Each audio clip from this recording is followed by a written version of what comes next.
तारों तले जिंदगी। तारों तले जिंदगी इस सीरीज में हम आपके लिए लेकर आए हैं हिंदी साहित्य जगत की कुछ चर्चित कहानियों और उपन्यासों पर केंद्रित रेडियो नाट्य वाचन। आइए सुनते हैं लेखक शरद चंद्र द्वारा लिखित उपन्यास बिराज बहू का रेडियो नाट्य वाचन। निर्देशन और प्रस्तुति काजल सूरी की है। वाचन स्वर डॉक्टर ऋतु राजपूत का। सूत्रधार श्वेत सियार खान। आइए सुनते हैं कड़ी 8। अब तक आपने सुना, विराज ने अपने मुंह पर से उसका हाथ हटाकर कहा, जरा बताओ तो, यदि इतने पर भी आदमी आत्महारा नहीं होता तो फिर किससे होता है? इसका क्या जवाब दें? नीलांबर को एकाएक ये नहीं सूझ पाया, इसलिए चुपचाप बैठा रहा। और अब आगे। विराज बाधा देकर बोल उठी, नहीं, और किंतु से काम नहीं चलेगा। मेरे मकान पर आ खड़ा होकर कोई तुम्हारा अपमान कर जाएगा और मैं अपने कानों से सुनकर उसे सहन कर लूंगी, ये भरोसा हरगिज ना रखना। हाँ, आज ही कोई उपाय करो, नहीं तो आत्महत्या करूंगी। नीलांबर ने डरते डरते कहा, एक ही दिन में क्या उपाय करूंगा विराज? अच्छा, 2-3 दिन बाद उपाय करोगी, मुझे ये बताओ। नीलांबर मौन हो गया। विराज बोली, एक असंभव आशा करके अपने को धोखा मत दो, मेरा सर्वनाश न करो। जितने ही दिन बीतते जाएंगे उतने ही तुम इस ऋण के जाल में फंसते जाओगे। तुम्हारी दुहाई, मैं भीख मांगती हूँ, तुम्हारे पांव पड़ती हूँ, इसी समय जैसे हो इसका कोई रास्ता निकालो। नीलांबर ने अपने हाथ से उसकी आंखें पोंछकर धीरे धीरे कहा, अधीर होने से क्या होगा विराज? हाँ, किसी साल यदि 16 आने फसल हो गई तो अपनी 12 आना जायदाद छुड़ा लूंगा, किंतु बेच देने पर तो फिर वैसा ना हो सकेगा। जरा ये तो सोच कर देखो। विराज ने भीगे स्वर में कहा, सोच कर देख लिया, आने वाले साल में ही 16 आना फसल हो जाएगी। इसी का क्या ठिकाना? उस पर सूद है, लोगों की तकादे हैं। मैं सब सह सकती हूँ, आपका अपमान नहीं सह सकती। नीलांबर स्वयं भी ये बात अच्छी तरह से जानता था, इसलिए उसकी बात का जवाब नहीं दे सका। विराज ने कहा, किंतु क्या यही मेरा समग्र दुख है? दिन रात चिंता कर करके तुम मेरी आंखों के सामने सूखते चले जा रहे हो। ये सोने की मूर्ति काली होती जा रही है। अच्छा, मेरी देह छूकर तुम बोलो कि क्या इसे सहने की ताकत मुझ में है? बताओ ना। योगेन की पढ़ाई का खर्च अभी और कितने दिन तक देना होगा? 1 साल और। अरे उसके बाद तो वो डॉक्टर हो जाएगा। विराज एक क्षण स्थिर होकर बोली, कुंठी को इतना बड़ा किया, वो राजरानी है, किंतु यदि जानती कि उसके हाथ से हमें इतना दुख मिलेगा तो छुटपन में ही उसे नदी में बहा देती, अपने ही सर पर इस प्रकार वज्र प्रहार न करती।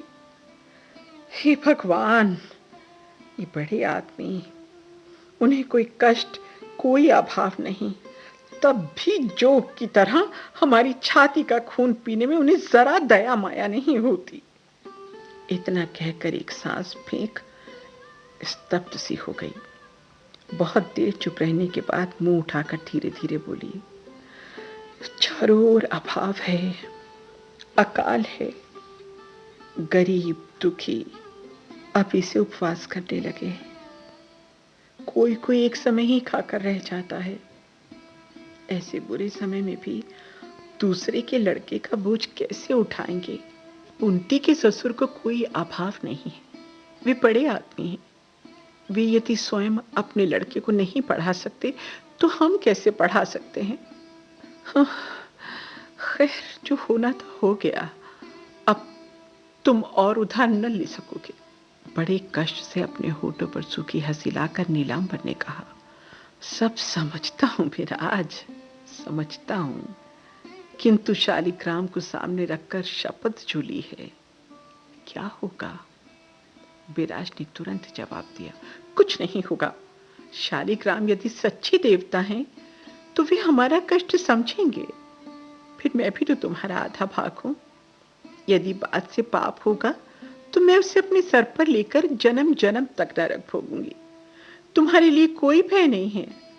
तुम अब बस और ऋण न लेना। धर्म प्राण स्वामी के अंतर में जो निदारुण दुख था, उसका जरा भी अंश उसके लिए अज्ञात नहीं था, किंतु अब वो और नहीं सह सकती थी। सचमुच ही स्वामी उसके सर्वस्व थे। उसी स्वामी के चिंतित सूखे अवसन्न मुख को देख रात दिन उसकी छाती फटती थी। इतनी देर तक किसी तरह अपनी रुलाई को दबाकर वो बात कर रही थी, किंतु अब दबा न सकी। तेजी से स्वामी की छाती में मुंह छिपाकर जोर जोर से रो पड़ी। नीलाम पर अपना दाहिना हाथ विराज के माथे पर रख चुप और निश्चल बैठा रहा। बहुत देर रो लेने के बाद उसके दुख की दुसह तीव्रता कुछ कम हुई। तब उसी प्रकार मुंह छिपाए रोते रोते बोली,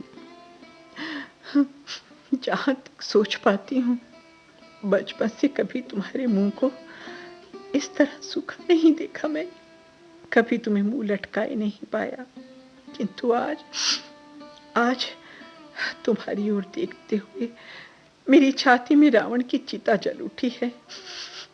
तुम अपनी तरफ न देखो न सही, मेरी तरफ तो एक बात देखो। क्या सचमुच अंत में मुझे रास्ते की भिखारिन बनाकर छोड़ोगे? और क्या ये तुमसे सहा जाएगा? फिर भी नीलांबर चुप रहा, उत्तर न दे सका। केवल उदासीन भाव से उसके बालों में उंगलियां फेरता रहा। इसी समय दरवाजे के बाहर से पुरानी नौकरानी सुंदरी ने पुकारा, बहू माँ, क्या चूल्हा जला दूं? विराज हड़बड़ा कर उठ बैठी और आंचल से आंखें पोंछकर बाहर आ खड़ी हुई। सुंदरी ने पूछा, चूल्हा जला दूं? विराज अस्पष्ट स्वर में बोली, जला दे, मैं तो कुछ खाऊंगी नहीं, पर तुम लोगों के लिए तो कुछ बनाना ही पड़ेगा ना। नौकरानी ने तेज गले से नीलांबर को सुनाते हुए कहा, बहू माँ, क्या तुमने रात का खाना बिल्कुल ही छोड़ दिया है? ना खा खाकर बिल्कुल आधी रह गई हो। विराज उसका हाथ पकड़कर खींचती हुई रसोई में ले गई।